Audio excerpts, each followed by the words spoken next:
नमस्कार, good news today देख रहे हैं आप। आपके साथ मैं हूं नवजोत रंधावा। शाम के 4 बज चुके हैं। वक्त है हमारे खास कार्यक्रम ये कोई ना बात का। साल 2025 शुरू हो चुका है, मगर लोगों में डर 2020 वाला नजर आ रहा है, क्योंकि 2025 की शुरुआत ठीक उसी डर के साथ होती नजर आ रही है जिस डर के साए में साल 2020 की शुरुआत हुई थी। तब कोरोना ने हम लोगों को हमारे लोगों को जीवन में दस्तक दे दी थी, जिसने एक घर के अंदर ही अपनों के बीच दूरियां बढ़ा दी थी। मास्क, क्वारंटीन, सोशल डिस्टेंसिंग जैसे शब्दों से लोगों का परिचय हुआ था।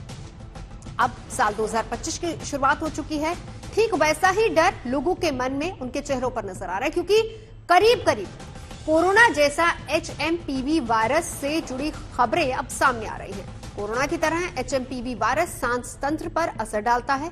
इससे भी कोरोना की तरह बच्चों, बुजुर्गों और कमजोर इम्यूनिटी वालों को बचने की सलाह दी जा रही है।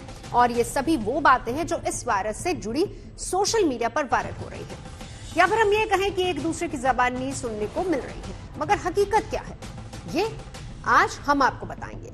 असल में ये कोई नया वायरस नहीं है, बल्कि करीब 50 साल से भी ज्यादा पुराना ये वायरस है। चीन में तो पिछले साल भी इसके फैलने की खबर सुर्खियों में रही थी। इतना ही नहीं, 2023 में अमेरिका, ब्रिटेन समेत कई देशों में इसका पता चला था, और इसीलिए हमारे देश के जाने माने डॉक्टर्स भी इस वायरस से न डरने की सलाह दे रहे हैं।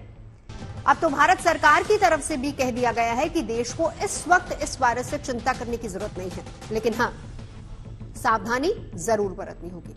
तो आज इस वायरस के खतरे और उसके बचाव समेत तमाम उन बातों पर चर्चा करेंगे जो हम सभी के लिए जानना बहुत जरूरी है। लेकिन उससे पहले आपको ये रिपोर्ट दिखाते हैं।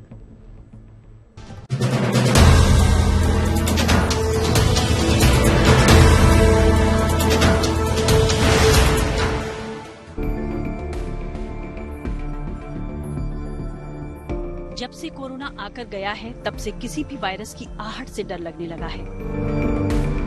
एक बार फिर से डर की वजह चीन में एक और वायरस की दस्तक है, जिसके बाद से दुनिया सख्ते में है।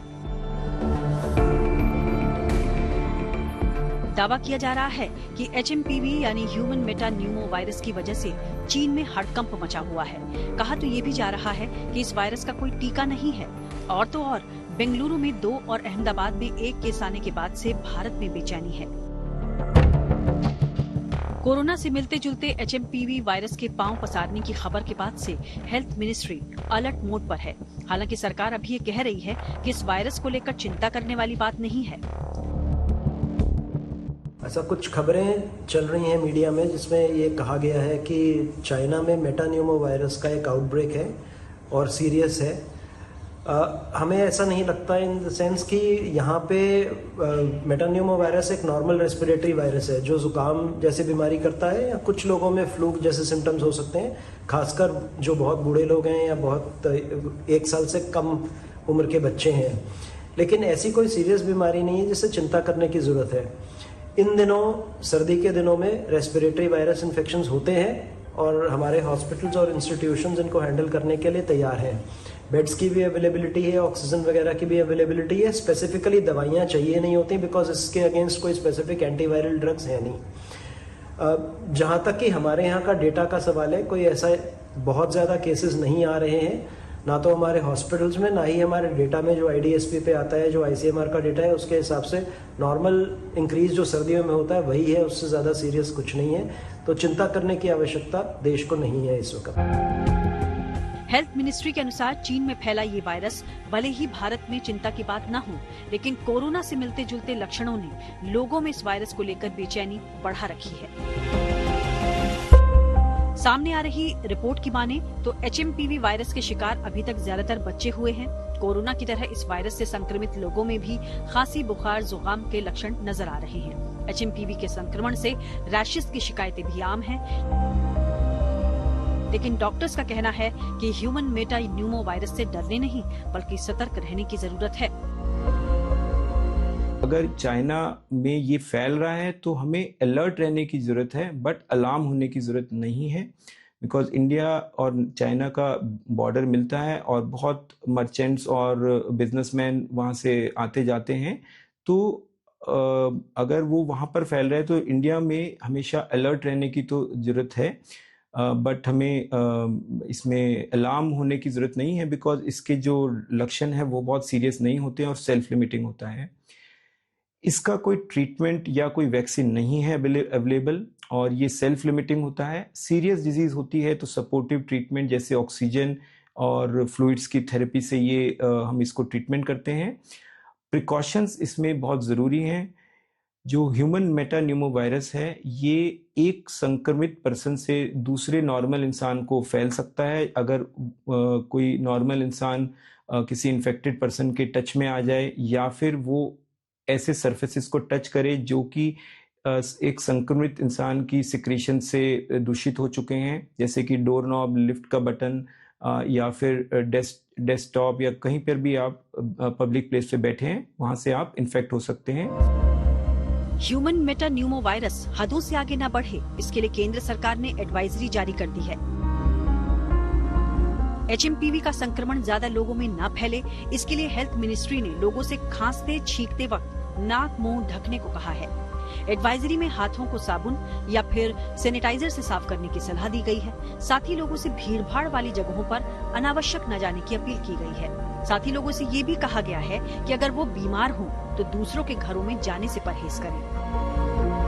लेकिन अपने लेवल पे हमें क्या सावधानियां बरतनी है कि हम इस वायरस से या इस तरह के रेस्पिरेटरी वायरस से अपना बचाव कर सकें। तो सबसे जरूरी जो चीज होती है वो होती है हैंड वॉशिंग। हैंड वॉश करके हम लोग इस तरह के वायरस का जो स्प्रेड है उसको रोक सकते हैं। स्प्रेड को रोकने के लिए हमें जानना जरूरी होता है कि ये स्प्रेड होता कैसे है। तो बाकी रेस्पिरेटरी वायरसेस की तरह, जैसे कि कोरोना वायरस था, ये ड्रॉपलेट इन्फेक्शन से, जैसे कि अगर मैं खांसता हूं या हम छींकते हैं तो जो हमारा ड्रॉपलेट निकलता है उससे स्प्रेड करते हैं। तो खांसते वक्त हमें ध्यान रखना है कि अपना मुंह को ढक के रखें। दूसरी चीज, खांसते वक्त मान लीजिए आपने हाथ से मुंह को ढका है और उसके बाद वही हाथ आपने कहीं टेबल पे या डोर नॉब पे अगर आपने उस हाथ से टच किया है तो वहां से कोई दूसरा आदमी उसको पिक कर सकता है अगर वो वहां छूता है और फिर उसके बाद वो अपने मुंह पे या नाक पे हाथ लगाता है। तो इस तरह से ये वायरस स्प्रेड होता है। तो अपने हाथों को रेगुलरली वॉश करके, सही तरीके से वॉश करके हम लोग इसके स्प्रेड को रोक सकते हैं। मुंह को ढक के रखें छींकते वक्त या खांसते वक्त। फिलहाल अभी तक जो रिपोर्ट है उसके मुताबिक HMPV से छोटे बच्चों और 65 साल से ऊपर उन लोगों को ज्यादा सचेत करने की जरूरत है जिसकी इम्यूनिटी कम है। डॉक्टर्स का साफ कहना है कि HMPV से डरने की आवश्यकता नहीं है, फिर भी लोगों में इस वायरस को लेकर कई तरह के सवाल हैं। सवाल ये कि कहीं इस वायरस में भी खुद को म्यूटेट करने की क्षमता तो नहीं। सवाल ये भी कि कैसे खांसी जुकाम से जूझ रहा कोई शख्स कैसे पहचाने कि वो HMPV से संक्रमित तो नहीं। और सबसे बड़ा सवाल ये कि कहीं पिछली बार की तरह इस वायरस को हम कम करके तो नहीं आंक रहे। Bureau report, good news today.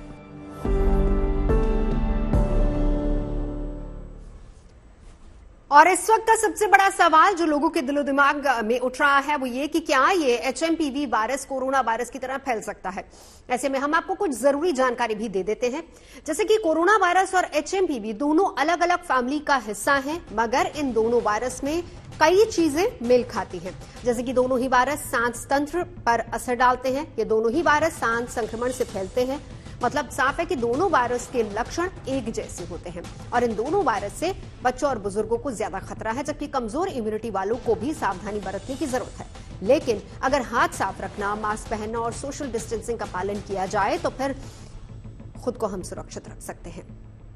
जब ये नया वायरस लगभग कोरोना की तरह है तो फिर लोग ये भी सवाल कर रहे हैं कि क्या ये भी कोरोना की तरह दुनिया भर में फैल सकता है। लेकिन जानकार मानते हैं कि HMPV कोई नया वायरस नहीं है, क्योंकि इसे कम से कम 50 साल पुराना वायरस माना जाता है और पिछले साल चीन में इसके फैलने की खबर आई थी। 2023 में अमेरिका, कनाडा, ब्रिटेन और फिनलैंड समेत यूरोप के कई देशों में HMPV का पता चला था और यही वजह है कि डॉक्टर फिलहाल इसे कोरोना की तरह दुनिया पर मंडराता खतरा नहीं मान रहे हैं। खास मेहमान हमारे साथ जुड़ चुके हैं, हम चर्चा की शुरुआत करेंगे। पहले परिचय करा देती हूं, doctor DK Gupta CMD Felix अस्पताल से हमारे साथ इस वक्त जुड़ चुके हैं। डॉक्टर मनोज कुमार हमारे साथ है, कार्डियोलॉजिस्ट हैं। हमारे साथ इस वक्त डॉक्टर M वली हैं, सीनियर फिजिशियन है गंगाराम अस्पताल से। हमारे साथ इस वक्त डॉक्टर उज्जवल शर्मा भी हैं, पल्मोनोलॉजिस्ट हैं। तो चलिए शुरुआत सबसे पहले डॉक्टर वली आप ही से। क्या ये कोरोना की तरह है, डरने की जरूरत है या सावधानी बरतने की? कोरोना की तरह तो बिल्कुल भी नहीं है, डरने की भी जरूरत नहीं है। केसेस जितने और सालों में होते हैं उससे कम ही हो रहे हैं, बच्चों में भी होते हैं। इसको हम बायोफायर से डिटेक्ट करते रहे हैं और इसका इलाज जैसे अभी हमारे 2 स्पेशलिस्ट प्रतीक जी ने, विकास जी ने बताया वो है। अब मेरे तो दिमाग में किससे बड़ा सवाल पैदा हो रहा है, वो ये हो रहा है कि ये वहां जो हो रहा है उसकी चाइना ने क्या खबर दी है। मेरे हिसाब से तो कोई खबर दी नहीं चाइना ने, और न WHO का कोई स्टेटमेंट आया है कि HMPV वायरस है। ये उसने, चाइना ने तो ये कह के डिस्पोज ऑफ कर दिया था पहले दिन कि ये रेस्पिरेटरी एक्सजर्बेशन है, ये बढ़ गई है बीमारी, जाड़े की वजह से हो रहा है ये। लेकिन वहां जिस चीज से हम लोग सेंसिटाइज हुए हैं, वहां के जो इमेजेस आए थे, और एक चाइनीज ही न्यूज एजेंसी की खबर आई थी 3 दिन पहले, उन्होंने फट से ऑनलाइन हटा दी थी।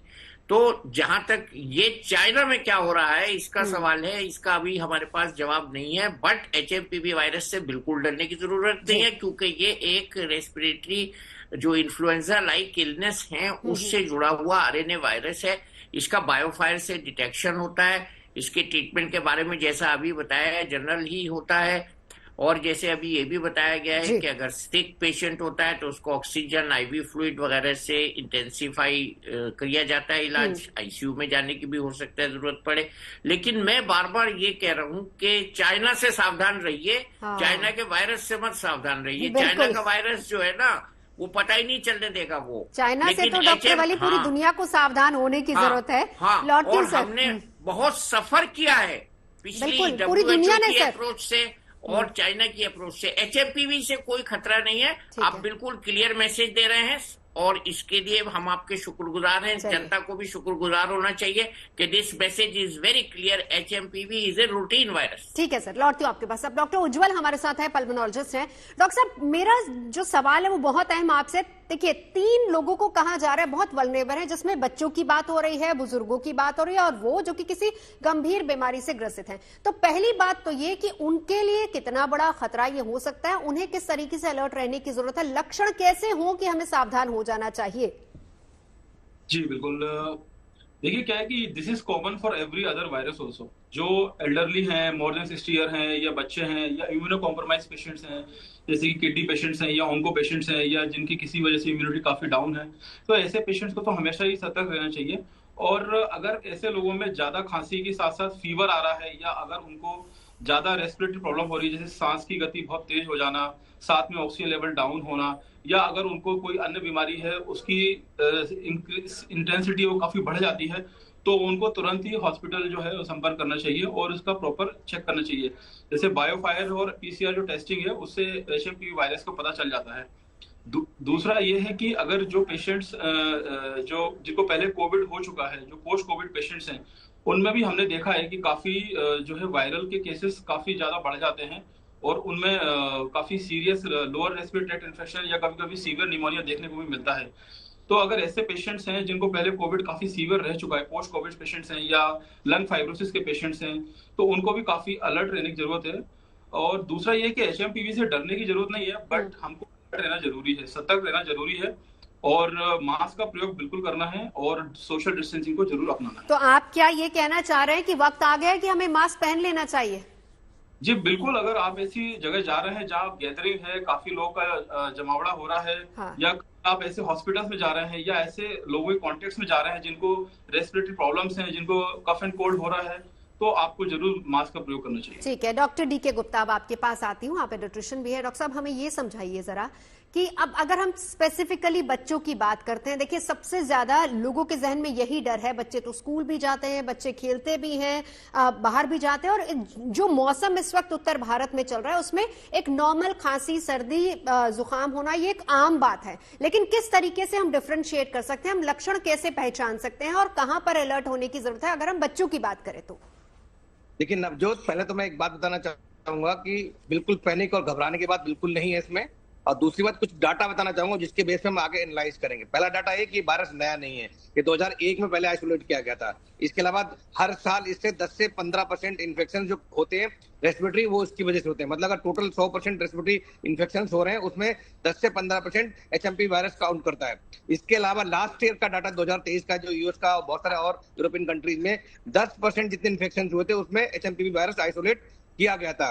और डाटा ये कहता है कि 5 साल से कम मैक्सिमम बच्चों को हो जाता है, उनको पार्शियल इम्यूनिटी डेवलप भी हो जाती है, अगली बार होता है तो बहुत सीरियस नहीं होता है। तो कहीं ना कहीं घबराने की या डरने की बात नहीं है, लेकिन डेफिनेटली जैसे चाइना से बिकॉज ये आउटब्रेक हुआ है, तो चाइना में आजकल बहुत सारे आउटब्रेक्स हो रहे हैं, तो हमें थोड़ा इस समय चिंतित होने की जरूरत है, थोड़ा धैर्य रखने की जरूरत है और थोड़ा सा इस पर विचार करने की जरूरत है कि क्या इसमें कोई म्यूटेशन तो नहीं हो सकता है। तो अगर वहां पे कोई म्यूटेशन होता है, जब भी कोई वायरस ग्रो करता है और बहुत फास्ट ग्रो करता है, रेप्लिकेट करता है, तो 2 तरह के म्यूटेशन होते हैं। एक होता है ड्रिफ्ट म्यूटेशन होता है, एक शिफ्ट होता है। ड्रिफ्ट कोई छोटा म्यूटेशन होता है जिसकी वजह से वायरस में बहुत ज्यादा चेंजेस नहीं होते हैं, बहुत ज्यादा हानिकारक या नहीं हो सकता है। बट अगर किसी वायरस में शिफ्ट हो जाए, वो जब होता है जब वायरस बहुत तेजी से फैलता है, बहुत सारे देशों में फैल जाता है, इसका रेप्लिकेशन प्रक्रिया बहुत तेज हो जाती है, तो कभी ना कभी कोई सा एक वायरस जो होता है उसके अंदर डीएनए या जो आरएनए उसका है वो चेंज हो जाता है। उसकी वजह से कभी कभी हो सकता है ये वायरस वायरुलेंट ज्यादा हो जाए, ज्यादा तीव्रता से फैलने लग जाए, ज्यादा सीरियस बीमारी करने लग जाए। बिकॉज अभी तक जो 90% जो केसेस होते हैं एचएमपीवी की वजह से, उसमें सिर्फ ये अपर रेस्पिरेटरी ट्रैक्ट इन्फेक्शन करता है। मतलब आपको कोल्ड होगा, कफ होगा, स्नीजिंग होगी, रनिंग नोज होगी, सोर थ्रोट होगा, और आपके उसके अलावा 3 दिन में सारे सिम्टम्स आ जाते हैं इन्फेक्शन के बाद, अगले 3 दिन में ठीक भी हो जाते हैं। मतलब 1 हफ्ते के अंदर वायरस का इन्फेक्शन होगा और आप ठीक हो जाएंगे, जो इसकी इंक्यूबेशन पीरियड और डिजीज पीरियड बताते हैं। डॉक्टर साहब बस एक सेकंड इसी से जुड़ता एक सवाल और ऐड ऑन कर दीजिए, क्योंकि हमने कोविड में देखा था कि आपकी सूंघने की क्षमता जो थी या फिर टेस्ट जो था वो नहीं आ रहा था। क्या ऐसा कुछ इसमें भी है? बिल्कुल, कोई भी वायरस इन्फेक्शन जो अपर रेस्पिरेटरी ट्रैक्ट को इन्फेक्ट करता है उसमें नेजल कंजेशन होगा, नेजल में जो स्मेल की क्षमता है वो कम हो सकती है, कान के अंदर इन्फेक्शन हो सकता है, सोर थ्रोट हो सकता है, स्नीजिंग हो सकती है, रनिंग हो सकती है, नेजल स्टफनेस हो सकती है, ये सारे सिम्टम्स आ सकते हैं। बट ऐसे बच्चे जिनको कोई सिकल सेल एनीमिया, थैलीसीमिया है, एचआईवी है, स्टेरॉइड्स में अस्थमा के पेशेंट है, ब्रोंकाइटिस के पेशेंट है, या कोई इम्यूनिटी डिफिशिएंसी है, उन बच्चों में ये सीरियस इन्फेक्शन कर सकता है। मतलब ब्रोंकाइटिस कर सकता है, निमोनिया कर सकता है, या इन्फ्लुएंजा लाइक सीरियस इलनेस कर सकता है, और कभी कभी बड़ों में भी ये सीओपीडी और अस्थमा के एक्यूरेटिक कर सकता है। स्पेशली जो 65 साल से बड़े लोग हैं, या जिनको डायबिटीज है, हाइपरटेंशन है, अस्थमा है, सीओपीडी है, हार्ट फेलियर के पेशेंट हैं, किडनी डिजीज है, या लिवर ट्रांसप्लांट, किडनी ट्रांसप्लांट के पेशेंट हैं, डायलिसिस पे है, एचआईवी के, स्टेरॉइड्स में। तो अगर ऐसे कोई पेशेंट्स हैं जो कोमॉर्बिडिटीज वाले हैं, जिनकी उम्र 65 से ज्यादा है, या छोटे बच्चे जिनकी उम्र 5 साल से या 10 साल से कम है और साथ में कोई सीरियस प्रॉब्लम है, सिकनेस है, तो उन लोगों में दिक्कत कर सकता है। बट हमें ध्यान रखना है कि हर बात जैसे बात चल रही थी कि हमें prevention is better than cure, prevention पे फोकस करना है। प्रिवेंशन क्या होगी, बिल्कुल प्रिवेंशन क्या होगी वो भी बात करेंगे। डॉक्टर साहब मैं लौटती हूँ आपके पास। डॉक्टर मनोज, अब आपके पास आते हुए थोड़ा सा डीके गुप्ता जी ने डराया भी है, सावधान भी किया है, लेकिन मैं डराने वाले पार्ट पे इसलिए शुरुआत करना चाहूंगी क्योंकि ज्यादा केसेस भारत में नहीं आए हैं। पहली बात अगर देखा जाए तो 2 बच्चों में आया है, कर्नाटक में भी 1-2 बच्चों में 4 केसेस हैं। क्या हम ये माने कि इन केसेस को लेकर, हालांकि हेल्थ मिनिस्ट्री ने अपनी तरफ से एडवाइजरी जारी की है, आप सभी देश के जाने माने डॉक्टर्स बार बार ये कह रहे हैं सिर्फ अलर्ट रहिए, घबराने की जरूरत नहीं है। क्या हम ये माने कि इन 4 केसेस से एक तरह का डर, हमें डर के साए में रहना चाहिए या फिर हमें खुद को सुरक्षित रख लेना चाहिए? देखिए नवजोत जी, मैं बिल्कुल सहमत हूं कि ये कोई नया वायरस नहीं है, एक इनवैलिड आरएनए वायरस है। 2001 में फर्स्ट बार डिटेक्ट हुआ और ये और 10 साल 15 साल पहले से था सर्कुलेशन में। जहां तक बात रही इसकी नेचर है कि एक आरएनए वायरस है तो स्प्रेड करेगा, म्यूटेट भी करेगा, इससे जो इन्फेक्शन होगी उसकी जो इम्यूनिटी होगी बहुत लंबी नहीं होगी, ये सारी बातें सही है। कोई एंटीवायरल नहीं है, कोई वैक्सीन नहीं है। तो डरना चाहिए या नहीं डरना चाहिए? मुझे लगता है डरना चाहिए, थोड़ा डरना चाहिए, क्योंकि देखिए ये भी एक जेनेटिक वायरस है। इसके बारे में कहा जाता है कि ये बर्ड से ह्यूमन में आया है। तो genetic virus, nature of character RNA virus, तो इसमें है कि स्प्रेड हो सकता है, कभी भी ये एपिडेमिक बन सकता है। लेकिन जहां तक अभी है कि 3-4 केसेस इंडिया में आए हैं, निश्चित तौर पे इंडियंस में 10 से 15 जैसा डॉक्टर गुप्ता भी बता रहे थे कि 10-15% रेस्पिरेटरी केसेस इसी वायरस की वजह से होते हैं। केवल 5 से 10% केसेस जो हैं वो सीरियस हो जाते हैं, उनको लोअर रेस्पिरेटरी ट्रैक्ट या निमोनिया या ब्रोंकियोलाइटिस होता है। 2 ग्रुप को हम लोग जान रहे हैं कि एक बच्चे हैं जो 5 साल से छोटे हैं और 65 ईयर्स से ज्यादा। एक तीसरा ग्रुप है जो प्रेग्नेंट लेडी है, उनके लिए भी ये बहुत खतरनाक है क्योंकि उनको भी सीवियर रेस्पिरेटरी इन्फेक्शन होता है। तो कुल मिला जुला के मेरी जो प्रतिक्रिया है, जिस तरह का वायरस का नेचर है, नया वायरस है, देखिए हो तो रहा था लेकिन इतना ज्यादा आइसोलेट नहीं हुआ। और जिस तरह के सोशल मीडिया पे आप चाइना से पिक्चर्स देख रहे हैं, उसमें लगता है कि जैसे बहुत ज्यादा क्वांटिटी है, पेशेंट्स बहुत ज्यादा हैं, काफी सीवियर हैं, उनको आईसीयू एडमिशन की जरूरत पड़ रही है। तो सावधानी बरतनी चाहिए, बिल्कुल रेस्पिरेटरी एटिकेट्स के साथ मास्क आप पहन सकते हैं, चूंकि संक्रमण जो है इस वायरस का उसी तरीके से है जैसे कि कोविड का होता है, ड्रॉपलेट से है, सरफेस से है, एक दूसरे से डायरेक्ट कांटेक्ट से है। तो थोड़ा भीड़ भाड़ की जगह जाने से बचें, मास्क लगाएं, हैंड हाइजीन पे बहुत ध्यान दें, हाथ धोते रहें, सैनिटाइजर का यूज दोबारा करें। कोविड एप्रोप्रिएट बिहेवियर को फिर से अडॉप्ट करने में मुझे नहीं लगता कि कोई परेशानी है, उसको करें। और समय लगता है, देखिए हमने पहले भी कोविड को हल्के में ही लिया था जब फर्स्ट फेज आया था, तो मुझे लगता है कोई भी वायरस आता है थोड़ा समय लगता है, इसका लॉन्ग टर्म इफेक्ट क्या होगा, कितने लोगों को निमोनिया करेगा, तो अभी वॉच करने की जरूरत है, अलर्ट रहने की जरूरत है, कोई पैनिक होने की जरूरत है। ठीक है, चलिए कुल मिलाकर हमारे जो चारों देश के जाने माने डॉक्टर्स हैं वो ये कह रहे हैं कि हमें सिर्फ अलर्ट रहने की जरूरत है, पैनिक की जरूरत नहीं। अब डॉक्टर वली, सरल भाषा में मैं चाहूंगी कि आप हमारे दर्शकों को ये समझा दीजिए, अगर किसी शख्स को या बच्चे को खांसी जुकाम है या किसी बुजुर्ग को, बड़े को, किसी को भी खांसी जुकाम है, हम कैसे पहचाने कि उसको केवल एक नॉर्मल वायरल हो सकता है, ये एचएमपीवी नहीं है, या फिर अब ये एचएमपीवी की तरफ बढ़ रहा है, ये किस तरीके से हम पहचान सकते हैं? मान लीजिए आपको एचएमपीवी नहीं है, ये मान के चलिए, और अगर 3 दिन में सिम्टम्स नहीं सबसाइड कर रहे हैं तो रेस्पिरेटरी बायोफायर टेस्ट किसी अच्छे हॉस्पिटल में जाके करा लीजिए। मुश्किल से 1 या 2% लोगों पे ये वायरल पॉजिटिव आएगा, जैसे अभी डॉक्टर गुप्ता ने, डॉक्टर उज्जवल ने बताया है। इस समय हर घर में लोग छींक रहे हैं, जुकाम हो रहा है, कुछ को फीवर भी आ रहा है, हर घर में हर बच्चे को हो रहा है, तो ये सारे के सारे डर के थोड़े बायोफायर कराने पहुंच जाएंगे, बिल्कुल नहीं। They should wait and watch, और डॉक्टर से सलाह लेके बहुत इसमें ये नहीं करना है कि आप डर के जाइए टेस्ट कराने। आप अपने डॉक्टर से पूछ लीजिए पहले, तो आप अपना जो है बच्चे को एक्सपोजर मत होने दीजिए। मैं सबसे बड़ी जो प्रिकॉशन बता रहा हूं लोगों को और बड़ों को भी, आप जो सब बीमार हो रहे हैं ना लोग, वो एक्सपोजर से हो रहे हैं।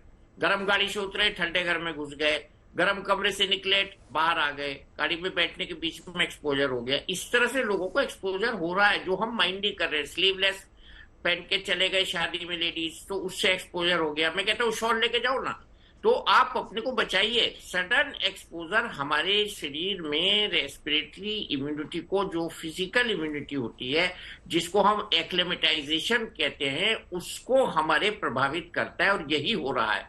जो अभी गर्मी में से निकले हम लोग और एकदम से सर्दी हो गई, आज सुबह कहीं कहीं दिल्ली में बारिश भी हो गई, एकदम से टेम्परेचर चेंज हो गया, कल हवा चल रही थी। तो जैसे आपने शुरू में बताया था, नॉर्दर्न इंडिया में ये मौसम बहुत खतरनाक है। हमको अपनी खान पान पे ध्यान देना है। मास्क लगाना हम भूल गए थे, उसको दोबारा से रिवाइज करना है, सैनिटाइजर को रखना है, और हमको डिस्टेंस मेंटेन करना है। कोविड एप्रोप्रिएट बिहेवियर, जैसे कि हम इसको कलेक्टिवली कहते हैं, रेस्पिरेटरी एटिकेट कहते हैं, उस सब पे दोबारा से आना है। और सबसे इम्पोर्टेंट ये है कि इधर उधर की अफवाहों पर विश्वास नहीं करना है। ये मैं बिल्कुल नहीं कह रहा हूं कि चाइना में जो हो रहा है वो भी सेम है, और जो इंडिया में 4 केसेस है वो भी सेम है। हमको अपने देश का ख्याल करना है, अपने देश की जनता की सुरक्षा करनी है, अपने देश के बच्चों की सुरक्षा करनी है। और पहले ही दिन से हमारे जेपी नड्डा साहब ने इंस्ट्रक्शन जारी कर दिए थे, अभी डीजी आपके हमारे चैनल पे बोल रहे थे, और ये सब बिल्कुल हम सेंसिटाइज हैं और बहुत अच्छे से सेंसिटाइज हैं। लेकिन बच्चों को सर्दी से बचाना सबसे इम्पोर्टेंट काम है,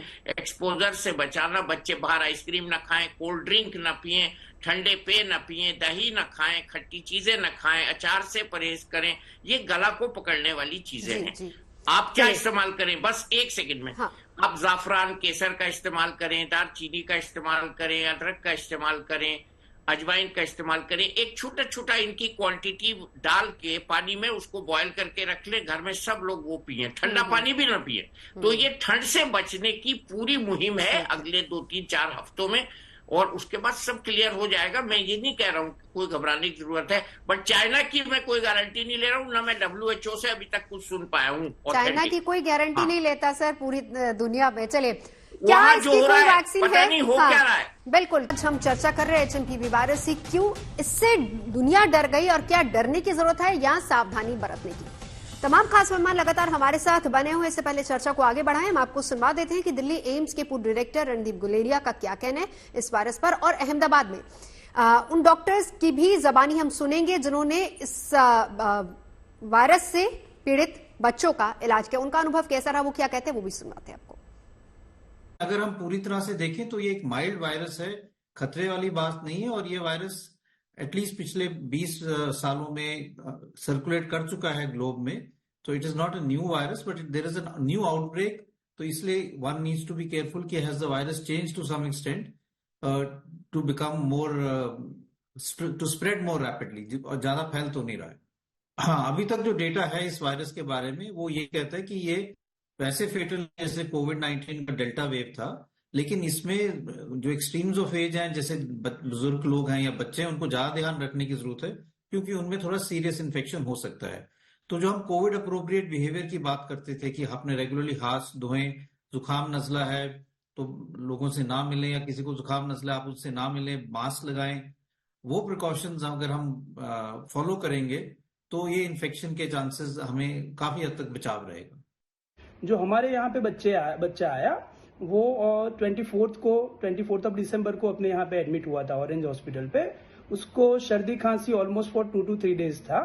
वो मोडासा के आगे, अहमदाबाद गुजरात में जो मोडासा के आगे एक विलेज है वहां से आए थे।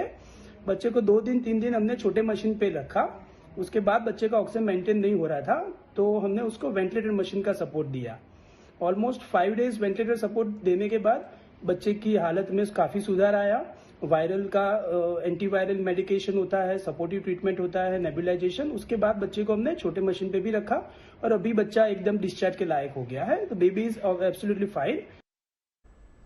तो चलिए, आपने सुना क्या कह रहे हैं डॉक्टर्स। चलिए डॉक्टर उज्ज्वल, अब आपके पास आते हुए देखिए, बार बार आप सभी लोग कह रहे हैं और हर कोई कह रहा है कि कोई नया वायरस नहीं है। चाइना छोड़िए, यूरोप के भी कई देशों में इसकी पहचान हो चुकी है। अब क्या इसकी कोई वैक्सीन, कोई दवा, कुछ ऐसा है जो कि प्रिकॉशनरी तौर पर दिया जा सकता है? देखिए, सो फार अभी तक तो कोई इसका पर्टिकुलर वैक्सीन नहीं है, और ना ही कोई ऐसी पर्टिकुलर एंटीवायरल ट्रीटमेंट अवेलेबल है HMPV वायरस के लिए। बट जैसा कि ये सिंपल वायरल जैसा ही रहता है, और जनरली जो है सिंपल सपोर्टिव ट्रीटमेंट से ऑक्सीजन या ऑक्सीजन सप्लाई या IV फ्लूइड्स, इन सपोर्टिव ट्रीटमेंट से ये व्यक्ति ठीक हो जाता है। अनलेस कि कोई सीरियस इन्फेक्शन होता है या कोई लोअर रेस्पिरेटरी ट्रैक्ट इन्फेक्शन है या उसको कोई सीवियर निमोनिया डेवलप हो रहा है, तभी उसको कुछ अन्य दवाइयां दी जाती हैं। अदरवाइज डॉक्टर उज्ज्वल, अभी आपने सुना कि हम डॉक्टर साहब की भी बाइट हमने चलाई थी जिन्होंने गुजरात में उस पेशेंट का इलाज किया, उस बच्चे का इलाज किया जो कि इस वायरस से संक्रमित था। अब वहां पर स्थिति जो थी वो वेंटिलेटर तक जाने की आ गई थी। क्या ऐसी सिचुएशन भी हो सकती है अगर समय से इलाज ना मिले? बिल्कुल बिल्कुल हो सकती है। इसीलिए जो बात कर रहे हैं, जो कि जो लोग जो ज्यादा जिनको ज्यादा प्रॉब्लम हो सकती है, जैसे बच्चे हैं या बुजुर्ग हैं या इम्यूनो कॉम्प्रोमाइज लोग हैं, इन लोगों को काफी ज्यादा alert compare to other normal people, इन लोगों को ज्यादा सतर्क कर सकता है। और अगर इनको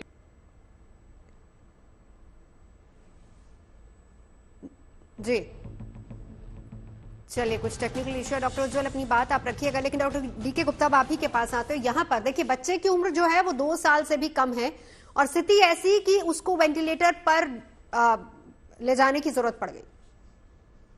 देखिए, मैं फिर बता रहा हूँ कि जो मैक्सिमम जो इन्फेक्शन होते हैं इसकी वजह से वो होते हैं 5 साल से कम के बच्चों में। और नॉर्मली जब तक 5 साल के बच्चे हो जाते हैं तब तक मैक्सिमम बच्चों को इम्यूनिटी तो नहीं, बट पार्शियल इम्यूनिटी, उनको इन्फेक्शन हो चुका होता है ऑलरेडी उससे। और जो बच्चे सीरियस हो सकते हैं इससे, जिनकी इम्यूनिटी कम होती है, बच्चे होते हैं 6 से 12 महीने के। 6 से 12 महीने के बच्चों में HMP बहुत कॉमन है अगर HMPV होता है। दूसरा जो वायरस, इससे जो सिमिलर वायरस जो इसकी तरह मिमिक करता है, वो हमारे यहाँ होता है RSV वायरस, रेस्पिरेटरी सिंसिटिव वायरस, जो नॉर्मली जो बच्चों में बीमारी करता है वो 3 से 6 महीने के बीच में करता है। तो मैक्सिमम जो एज ग्रुप है वो 5 साल के अंदर का है, जिसको हमें ध्यान रखने की जरूरत है। और खास करके ऐसे बच्चे जो 1 साल से कम बच्चे हैं। नॉर्मली जो होता है ये अपर रेस्पिरेटरी ट्रैक्ट इन्फेक्शन की तरह होता है कि मतलब कान में इन्फेक्शन होगा, गले में होगा, शॉर्ट थ्रोट होगा, स्नीजिंग होगी, रनिंग नोज होगी, बट न्यूमोनिया 5% केसेस में 10% केसेस में सीरियस इलनेस कर सकता है, स्पेशली जो बच्चे इम्यूनिटी कंप्रोमाइज जिन बच्चों की या छोटे बच्चे हैं, मतलब इन्फेंसी से कम बच्चे हैं या 1 साल या 2 साल से कम बच्चे हैं, तो उनमें लोअर ट्रैक्ट इन्फेक्शन बोलते हैं, जिसको lower respiratory tract infection LRTI बोलते हैं, जिसमें निमोनिया हो सकता है, ब्रोंकाइटिस हो सकती है, ARDS हो सकता है। तो इन बच्चों में ध्यान रखना चाहिए कि ऐसे बच्चे जिनको इम्यूनिटी कंप्रोमाइज्ड है, जो स्पेशल चाइल्ड्स हैं, जो स्टेरॉइड्स पे हैं, जिनकी उम्र कम है, और खास करके इस समय में और ज्यादा ध्यान रखने की जरूरत है, बिकॉज अभी तक वायरस जो आइसोलेट हुआ है उसका हमें जीनोमिक सीक्वेंस पता नहीं लगी है कि इसमें सेम जीनोम है जो पुराना वायरस है या उसमें कुछ चेंज है। अगर जीनोम में कोई चेंज है, जीनोम में कोई शिफ्ट है या कोई ड्रिफ्ट है, कोई म्यूटेशन है और वो म्यूटेशन इस वायरस को वायलेंट बना रही, तो हमें और ज्यादा सावधानी बरतने की जरूरत पड़ेगी। लेकिन कहा तो ये जा रहा है कि म्यूटेट नहीं कर रहा है। क्या चीज? ये भी कह रहे हैं कि ये म्यूटेट नहीं कर रहा वायरस। नहीं, अरे नहीं, क्या नाम, मैं नवजोत एक बात बताना चाहूंगा, सारे वायरस बहरूपिया वायरस होते हैं, इनका कोई व्यवहार आप कोई भी प्रेडिक्ट नहीं कर सकते हो। तो हर वायरस म्यूटेट करता है, ऐसा कोई नहीं सकता जो म्यूटेट ना करे, कोई कम करता है, कोई ज्यादा करता है, और जितना ज्यादा रेप्लिकेशन होता है, जितना ज्यादा तेजी से फैलेगा, उतना ज्यादा रेप्लिकेशन के बाद म्यूटेशन की संभावना बढ़ जाती है। तो म्यूटेशन पॉजिटिव भी हो सकता है, म्यूटेशन नेगेटिव भी हो सकता है। पॉजिटिव इन सेंस कि ये कम वायरुलेंट हो जाए, कम तीव्रता से फैले, सीरियस बीमारी ना करे, कॉम्प्लिकेशन ना करे, तो इस तरह का म्यूटेशन हो सकता है। एक म्यूटेशन ऐसा होता है कभी कभी जो सीरियसनेस बढ़ा सकता है या कॉम्प्लिकेशन बढ़ा सकता है, इसके स्प्रेड को बढ़ा सकता है, कॉम्प्लिकेशन या डेथ रेट या निमोनिया बढ़ा सकता है। तो ये दोनों तरह के हो सकते हैं, बट अभी कहना बड़ा जल्दबाजी होगी, बिकॉज अभी ये देशों में फैला है, अभी हम आइसोलेट कर रहे हैं इसको, आउटब्रेक को देख रहे हैं, बस मॉनिटर करने की जरूरत है और हमें प्रिवेंशन पे फोकस करने की जरूरत है। मैं फिर बता रहा हूँ, हर वायरस से बचने के लिए, बिकॉज यही वायरस नहीं, इस तरह के इस समय बहुत सारे वायरस फैले हुए हैं। इन्फ्लुएंजा लाइक इलनेस का इस समय टाइम है, जो अर्ली विंटर्स होती हैं या अर्ली स्प्रिंग्स होती हैं,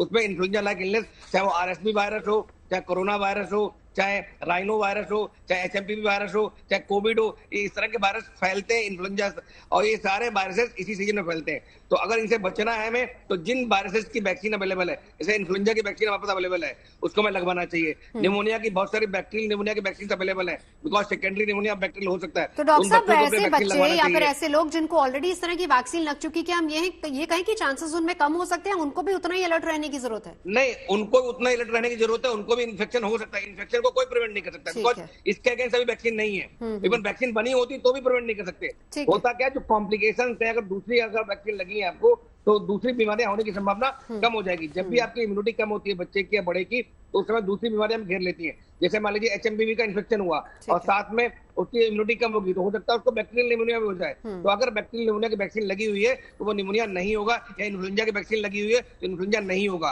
और जब इसकी वैक्सीन बन जाएगी HMPV की, तो ये वैक्सीन जो है वो डिजीज को प्रिवेंट करेगी, ना कि इन्फेक्शन को। तो इन्फेक्शन को बचाने का तरीका यही है प्रिवेंशन, जो हम सब कोविड फीवर की बात कर रहे थे कि हमें हाथ अच्छे से धोने हैं, नाक मुंह आंख को नहीं छूना है, खांसते छींकते समय कोहनी का उपयोग करना है या रुमाल में खांसते छींक रहना है, भीड़ भाड़ वाले इलाकों से बचना है, सैनिटाइजर अपने पास रखना है, ऐसी तमाम चीजों का ख्याल रखना है। बिल्कुल डॉक्टर साहब, लौटते एक बार डॉक्टर मनोज को इंक्लूड करना चाहूंगी। डॉक्टर साहब, एक नॉर्मल, जब हम कहते हैं कि सर्दी खांसी जुकाम, देखिए मैं यहाँ पर कोविड को इसलिए लाऊंगी क्योंकि लोग कहीं ना कहीं इसको उससे जोड़कर देख रहे हैं, जो कि आप लोग रूल आउट कर चुके हैं कि ऐसा नहीं है, लेकिन फिर भी डॉक्टर मनोज, एक नॉर्मल सर्दी खांसी जो पहले ऐसा होता था कि 2 या 3 दिन, आप लोग मैक्सिमम 3 दिन की एंटीबायोटिक्स दिया करते थे, उसके बाद लोग ठीक हो जाते।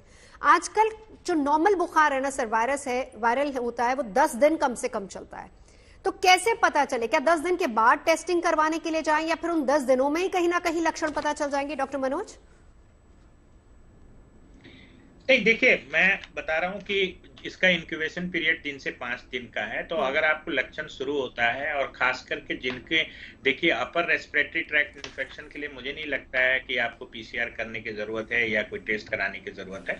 लेकिन अगर ब्रोंकोलाइटिस है, देखिए छोटे बच्चों में ब्रोंकोलाइटिस बहुत कॉमन होता है। अगर आपको रेस्पिरेटरी निमोनिया हो जाता है, पल्मोनरी निमोनिया होता है, तब आपको टेस्ट कराने की जरूरत है, तब आपको टेस्ट कराना चाहिए। देखिए भारत सरकार जिस तरीके से मतलब कहिए कि बहुत ही ज्यादा अटेंटिव है और जिस तरीके से ऑल इन्फ्लुएंजा लाइक इन्फेक्शन का सर्वेलेंस हो रहा है और सरकार हमारी बहुत इसके लिए संज्ञान में रखी हुई है सारी बातों को, तो इतना डरने की बात नहीं। लेकिन आपको ये याद रखना चाहिए कि इसी तरीके से 1-2 केसेस गिन गिन के हम लोग लाखों में पहुंचे थे कोविड में। और वायरस का नेचर, जैसा डॉक्टर गुप्ता भी बता रहे थे कि आरएनए वायरस का नेचर कोई नहीं जानता है और अभी ये बड़ा बेनाइन सा लग रहा है, लेकिन क्या सिवियरिटी होगी बहुत अर्ली मैं कोई स्टेटमेंट नहीं देना चाहता हूं। भगवान करे और शायद ये माइल्ड सा ही इन्फेक्शन, रेस्पिरेटरी इन्फेक्शन बन के ओवर हो जाए। कोविड को भी हमने ऐसे ही लिया था पहले दौर में। तो अभी सावधानी बरतने की जरूरत है। टेस्ट कराएं जहां भी आपको लगता है सिम्टम परसिस्टेंट है, वर्सनिंग हो रही है, क्योंकि देखिए केवल 5 से 15% पेशेंट्स ऐसे होते हैं जिनको कि लोअर रेस्पिरेटरी ट्रैक्ट इन्फेक्शन होता है या निमोनिया की तरह से या ब्रोंकोलाइटिस होता है। तो खास करके ये ग्रुप वाले जो पेशेंट्स हैं उनको मुझे लगता है कि वायरोलॉजी कराने की जरूरत है। आरटीपीसीआर जैसे उसमें होता था उसी तरीके से स्वाब लेके इसका भी टेस्ट होता है। बहुत जैसे जिन लोगों को वेंटिलेटर की जरूरत पड़ी, जैसे अभी अहमदाबाद के डॉक्टर साहब ने शेयर किया, वैसे स्थिति में आप ब्रोंकोस्कोपी से करके आप आइसोलेट कर सकते हैं वायरस को, वो भी टेस्ट एक पॉसिबल है। तो टेस्ट कराना है जिनको गंभीर बीमारी है, जिनको सांस की दिक्कत है, जिनकी एडमिशन आईसीयू में। मुझे लगता है रूटीन लोगों को अभी भागना नहीं चाहिए आरटीपीसीआर के लिए। बिल्कुल डॉक्टर वली, अब आपके पास आते हुए किस तरह के टेस्ट, पहली बात, और दूसरी बात, जैसे हमने कोरोना में देखा था कि अगर किसी को कोविड हो गया, कोई कोविड पॉजिटिव हो गया, हम बिल्कुल उसको एक अलग कमरे में बंद कर देते, आइसोलेट कर देते। क्या ये सिचुएशन आ सकती है ऐसे में? नहीं, ऐसा मैं बिल्कुल कह सकता हूं कॉन्फिडेंस से, ऐसी सिचुएशन नहीं आएगी। लेकिन चाइना वाले वायरस को भी पकड़ना पड़ेगा, ये क्या है। ठीक है, ये बहुत कॉमन इलनेस है, बार बार होती है, हर साल होती है। हम सिर्फ इस साल इसकी बात कर रहे हैं और मैंने कई पीडियाट्रिशियंस से बात की, डॉक्टर गुप्ता भी ऐसे ही बता रहे हैं इनडायरेक्टली कि ये एक रेगुलर वायरस है जो आरएनए वायरस है जो म्यूटेट कर सकता है, ये बात जरूरी है। और अब तक इतने सालों से आपने शुरू में ही बता दिया है कि कितने सालों से वायरस प्रेवलेंट है, तो अभी तक तो इसका कोई ऐसा खतरनाक म्यूटेशन सामने नहीं आया है। आगे भी मैं यही प्रार्थना करता हूं कि ना आए, लेकिन हमको जो बेसिक चीज है ना, जो हम नहीं कर रहे थे उसको अडेप्ट करना है। मास्क लगाना है और बच्चों को एक्सपोज नहीं करना है और बड़े लोगों को भी एक्सपोज नहीं करना है। जो एडल्ट वैक्सीनेशन है जिसमें निमोनिया, इन्फ्लुएंजा का वैक्सीन शामिल है, वो जरूर लगवाना चाहिए। बच्चों को अपने वैक्सीनेट कराना चाहिए टाइम पे। उसमें सारे वैक्सीन आते हैं, उसमें कुछ ऐसे वैक्सीन भी हैं जो इन्फ्लुएंजा से भी रोकते हैं, कुछ क्रॉस इम्यूनिटी भी उसमें हो जाती है। और एक्सपोजर, अब एक पॉइंट मैं बहुत इंपॉर्टेंट बताने जा रहा हूं। माएँ जो अपने बच्चों को दूध पिला रही हैं वो दूध पिलाती रहे, जो मतलब प्रिस्क्राइब ड्यूरेशन है वहां तक तो पिलाएं जरूर, उससे जो इम्यूनिटी मिलेगी वो बहुत अच्छी मिलेगी। और जो एल्डरली लोग हैं उनको पाबंदी से अपने वैक्सीनेशन पूरे करने चाहिए। ये 2 बातें। तीसरा, मास्क, सैनिटाइजेशन, कफ एटिक्वेट्स और आइसोलेशन, ये सब चीजें हैं। लेकिन इसमें अभी देखना पड़ेगा कि कोई इन्फिल्ट्रेशन न हो वहां से, जो जिसके लिए हमारी भारत सरकार ने पहले ही दिन कदम उठा लिए हैं। मैं आपसे फिर कह रहा हूं प्रोग्राम के आखिर में कि जिन्हुआ जो चाइनीज न्यूज एजेंसी है, वहां से खबर छपी थी इसकी, 170 मौतों की भी खबर छपी थी, उन्होंने इसको हटा लिया है। तो जाते जाते मैं यही कहूंगा, सावधानी बहुत अच्छी चीज है, इसलिए अपने को रिस्क में न डालें। लेकिन एज सच ये वायरस बिल्कुल ज्यादा खतरनाक नहीं है। बच्चों को बीमारी के साथ, और सेकेंडरी इन्फेक्शन जब होगा, जब वो बीमार ज्यादा होंगे इस वायरस के साथ, तो इसलिए उनको जैसे ही बीमार हो उनको संरक्षण में रखिए, डॉक्टरी निगरानी में रखिए और उनसे दूसरों को न मिले, दूसरे उनसे न मिले। और हाँ, बड़ों को जिनको इन्फेक्शन है वो बच्चों के पास तो बिल्कुल न जाए, ये सबसे बड़ा इसका रोकथाम है। हमारे यहाँ ये परहेज नहीं होता है। खूब बच्चों को प्यार करते जा जाके, जुकाम हो रहा है, बुखार हो रहा है, नाक बह रही है, आंख में से पानी आ रहा है, खूब बच्चों से लिपट रहे हैं, प्यार कर रहे हैं, इससे बच्चे इन्फेक्ट हो जाते हैं। बच्चे बहुत डेलिकेट होते हैं, बच्चों का सिस्टम बहुत नाजुक होता है। और डॉक्टर गुप्ता भी कुछ कहना चाह रहे हैं, इनकी भी सुनिए। और ये बहुत अच्छी बातें हमने आज प्रोग्राम में की हैं। डॉक्टर गुप्ता, हाँ डॉक्टर गुप्ता आपके पास आती हूँ, लेकिन एक सवाल जरा डॉक्टर उज्जवल से लेते हुए फिर आपके पास आऊंगी। डॉक्टर गुप्ता, आप डॉक्टर वली की बात को वहां से आगे बढ़ाइएगा, लेकिन डॉक्टर उज्जवल एक चीज, क्योंकि अब जब इसकी चर्चा हो रही है ना डॉक्टर साहब, तो चर्चा ये हो रही है कि देखिए कोविड जैसा है, अफवाहें बहुत जल्दी फैलती है ना, इसीलिए मैं चाहूंगी कि इसको क्लियर कर दें, कोविड और इसमें कोई सिमिलैरिटी है या नहीं है? देखिए क्या है कि ये जो वायरस है, ये जो सिमिलरिटी है कि ये अफेक्ट करता है रेस्पिरेटरी सिस्टम को, ये दोनों में सिमिलरिटी थी। इनके जो सिम्टम्स है वो भी सेम है, रनी नोज, कॉफ, फीवर, सोर थ्रोट, वीजिंग, ना शॉर्टनेस ऑफ ब्रेथ, ये सारे सिम्टम्स कॉमन हैं कोविड के। और इसके और दूसरा फैलने का तरीका वो भी कॉमन है, इन्फेक्टेड पर्सन से and the infected droplet and infected surface से भी फैलता है। तो ये चीजें कॉमन है, बट ये है कि जो फैमिली है दोनों की अलग अलग है, बट फैलने के तरीके सिमिलर हैं। तो हमें ये चीज ध्यान रखनी है कि जो सोशल डिस्टेंसिंग, मास्क और अवॉइड द गैदरिंग, ये सबसे इंपॉर्टेंट है। और डिफरेंस के बाद में बात की जाए तो ये है कि हमारे पास कोई पर्टिकुलर वैक्सीन नहीं है HMPV का, जबकि कोविड का हमारे पास वैक्सीन है। तो इसलिए सबसे मुख्य जो हमारे पास वेपन है वो यही है कि सोशल डिस्टेंसिंग और hand hygiene and wear of the mask, this is the important. जी चलिए डॉक्टर गुप्ता अपनी बात को आगे बढ़ाइए। मैं नवजोत आपको ये बताना चाहूंगा कि ये बीमारी जो है नॉर्मली बता रहे हैं 3 से 5 दिन तक रहती है। तो हमें टेक अवे क्या लेना चाहिए इस एपिसोड से? टेक अवे हमारा ये होना चाहिए कि अगर मदर फादर जो रहते हैं घर में, अगर उनके बच्चों की बीमारी जो खांसी जुकाम बुखार है वो 3-5 दिन से ज्यादा चल रहा है, मतलब 5-6 दिन में उसको हाई ग्रेड फीवर आ रहा है, चेस्ट में पेन हो रहा है, ब्रीदिंग डिफिकल्टी हो रही है, कफ भी विस्फोटन आ रहा है, बच्चा वीकनेस हो रहा है, बहुत फेब्राइल है और साथ में खा पी नहीं रहा, कुछ एपेथेटिक हो गया है, सुस्त हो गया है, तो या उसके होंठ मुंह नीले हो रहे हैं, या आंख नीली, या फिंगर टिप्स नीले हो रहे हैं, या साथ में उसको ऐसा लग रहा है कि सैचुरेशन फॉल हो रहा है, तो ये साइन है, अलार्मिंग सिम्टम है किसी भी बीमारी में, वायरल इलनेस में, कि जो उसका इन्फेक्शन है वो लोअर अपर से लोअर जगह पहुंच गया है, मतलब वो अब अपर रेस्पिरेटरी ट्रैक्ट इन्फेक्शन ना होके वो लोअर रेस्पिरेटरी ट्रैक्ट इन्फेक्शन हो गया है। तो ये कॉम्प्लिकेशंस हैं, तो इस समय हमें तुरंत ध्यान देना चाहिए। उस टाइम ऐसा है कि हमें बच्चों को तुरंत नियर बाई हॉस्पिटल या डॉक्टर के पास ले जाना चाहिए। इवन बड़े में भी यही सिम्टम्स है, किसी को चाहे बुजुर्ग हो, चाहे बड़ा हो, चाहे एडल्ट हो, अगर इस तरह के सिम्टम्स आ रहे हैं तो आपको तुरंत अपने आसपास डॉक्टर से संपर्क करना है। और इसका ट्रीटमेंट सिम्टोमेटिक और सपोर्टिव है, कोई वैक्सीन नहीं है, तो घबराने वाली कोई बात नहीं, बिकॉज कोई एंटीवायरल ड्रग है भी नहीं। तो हमें जो भी सिम्टोमेटिक और सपोर्टिव ट्रीटमेंट देना पड़ेगा उसी से ठीक हो जाएंगे 99% लोग। फिर भी मैं बार बार कहूंगा, बिकॉज किसी भी वायरस का पता नहीं होता कब क्या म्यूटेशन हो, कब क्या नए सिम्टम्स आए, क्या इनका इन्फेक्शन रेट बढ़ जाए कभी, या कॉम्प्लिकेशंस बढ़ जाए, तो हमें प्रिवेंशन पे जरूर फोकस करना है। जो वैक्सीन नहीं लगी हुई है, दूसरी वैक्सीन उनको लगवाना है, और साथ में कोविड एप्रोप्रिएट बिहेवियर जो हम बहुत बार करते हैं, न्यू नॉर्मल जो हम बात करते थे कोविड में कि न्यू नॉर्मल लाइफ के में आदत डाल देनी चाहिए। खाली ये HMPV से नहीं बचाएगा, कोविड से बचाएगा, इन्फ्लुएंजा से बचाएगा, RSV से बचाएगा, राइनो वायरस से बचाएगा, या आपको जो TB है या जितने भी रेस्पिरेटरी निमोनिया के प्रॉब्लम्स है, इन सब से आपको बचाएगा। और साथ में एक प्रिडिक्टिव, प्रिवेंटिव, डायग्नोस्टिक और ट्रीटमेंट, 4 इसके जो पैरामीटर जिनसे हम इसे कंट्रोल कर सकते हैं। प्रिडिक्शन मतलब हमें बहुत अलर्ट रहना चाहिए, प्रिडिक्शन आसपास देशों पर नजर रखनी चाहिए, कहाँ पे क्या हो रहा है, क्या क्या किस तरह के केस सीक्वेंस आ रही है, क्या केस स्टडीज आ रही है, उस डाटा को स्टडी करना चाहिए, उसके बेस पे अपनी नई पॉलिसी या प्रोसीजर्स बनाने चाहिए। दूसरा क्या है, प्रिवेंशन जो मैं बता चुका हूँ। तीसरा अर्ली डायग्नोसिस, अगर किसी को कॉम्प्लिकेशंस हो रहे हैं तो early diagnosis and fast treatment, aggressive treatment करना चाहिए, सो दैट कॉम्प्लिकेशन रेट और डेथ को हम बिल्कुल मिनिमाइज कर सके। तो ये हमारी सूझबूझ से हम इस चीज को कंट्रोल कर सकते हैं। जी चलिए डॉक्टर मनोज, हमारे तो जो तमाम खास मेहमान हैं सभी ने अपनी अपनी तरफ से टिप्स दिए हैं, लेकिन एक आखिरी सवाल जो रह गया है चलते चलते मैं चाहूंगी, जो कार्डियक पेशेंट्स हैं उनको कितना अलर्ट रहने की जरूरत है, उनके लिए आप क्या कहेंगे? देखिए, जो बात है कि कोई भी कोमॉर्बिडिटी हो, जैसे अगर आपको क्रॉनिक अस्थमा है, COPD है, उसी तरीके से अगर आप हार्ट फेलियर के पेशेंट्स हैं, तो हम लोग जितने भी जो 65 इयर्स से ज्यादा के जो हार्ट फेलियर के पेशेंट्स हैं, जिनका हार्ट फंक्शन कम होता है, उनकी लंग्स ऐसे ही वेट होती है, मतलब बैक प्रेशर से उसमें फ्लूइड जमा होता है, तो ऐसे लोगों को हम लोग राय देते हैं कि आप इन्फ्लुएंजा का वैक्सीन लगा लें, निमोकोकल वैक्सीन लगा लें। साथ में इन लोगों को अभी कोल्ड एक्सपोजर, जैसे डॉक्टर बाली भी बोल रहे थे, मॉर्निंग वॉक के लिए मना करता हूं मैं कि मॉर्निंग वॉक न करें।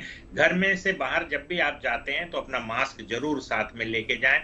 सोशल डिस्टेंसिंग, बहुत भीड़ भाड़ वाली जगहों पे ना जाएं जितने भी कार्डियक पेशेंट्स हैं, और अपनी जो उनकी रूटीन मेडिकेशन है, जैसे कई बार उनको हम लोग डायरेटिक्स देते हैं जिससे पेशाब आता है, हार्ट की दवाइयां देते हैं, बीटा ब्लॉकर्स होता है, वो सब लेते रहें। अपना ब्लड प्रेशर और डायबिटीज कंट्रोल में रखें, क्योंकि अगर आपका डायबिटीज अनकंट्रोल्ड होगा तो चांसेस ऑफ सारे इन्फेक्शन बढ़ते हैं। वायरल इन्फेक्शन के बाद सेकेंडरी बैक्टीरियल इन्फेक्शन का डर रहता है, तो खास सावधानी बरतने की जरूरत है सारे कार्डियक पेशेंट्स, खास करके जिनका इजेक्शन फ्रैक्शन कम है या जो जिनकी हार्ट की पंपिंग कम है, उनको बहुत ज्यादा ध्यान रखने की। चलिए, आप तमाम खास मेहमान हमारे साथ आए चर्चा के लिए, बहुत बहुत शुक्रिया। तो HMPV वायरस से आपको डरने की जरूरत नहीं है, घबराना बिल्कुल भी नहीं है, सिर्फ और सिर्फ सावधानी बरतनी है। भले इसकी कोई मेडिसिन हो ना हो, वैक्सीन हो ना हो, लेकिन सबसे बड़ी वैक्सीन यही है कि आप अलर्ट हो जाइए, बस सावधानी बरतिए। रुकेंगे एक ब्रेक के लिए।